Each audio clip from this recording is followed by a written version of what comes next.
வணக்கம். சுதா கிச்சன். ஒரு வானொலி அடுப்பில் வச்சு எண்ணெயை விட்டுக்கிட்டு 2 குடமிளகாவை சின்ன சின்னதாக கட் பண்ணி சேர்த்து வதக்கிப்போம்.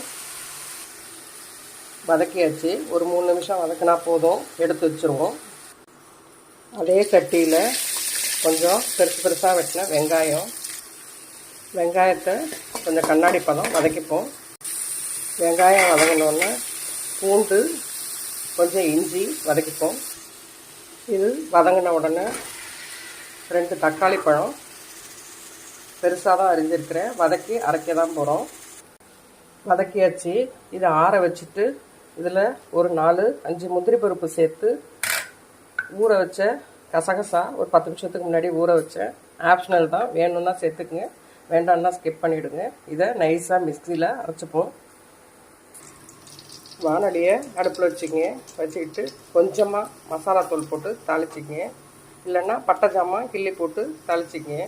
கொஞ்சம் சீரகம் பொரிஞ்ச உடனே வெங்காயத்தையும் கருவேப்பிலையும் போட்டு நல்லா செவர வறுத்துப்போம். நல்லா வதக்கியாச்சு.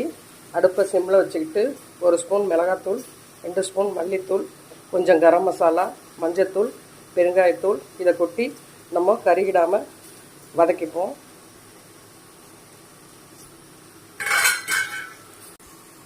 எல்லாம் நல்லா வதங்கிடுச்சு. இப்போ நம்ம ஏற்கனவே வதக்கி அரைச்ச இந்த விழுதை இதில் சேர்த்து கொஞ்சம் வதக்குவோம்.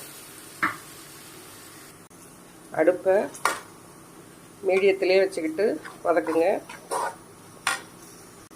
இதோட கொத்தமல்லியை சேர்த்துப்போம். சேர்த்து நல்லா வதக்குவோம். நல்லா வதக்கிட்டு ஒரு 5 நிமிஷம் தட்டு போட்டு மூடிடுவோம். சிம்மில் வச்சு கொதிக்க விடுவோம்.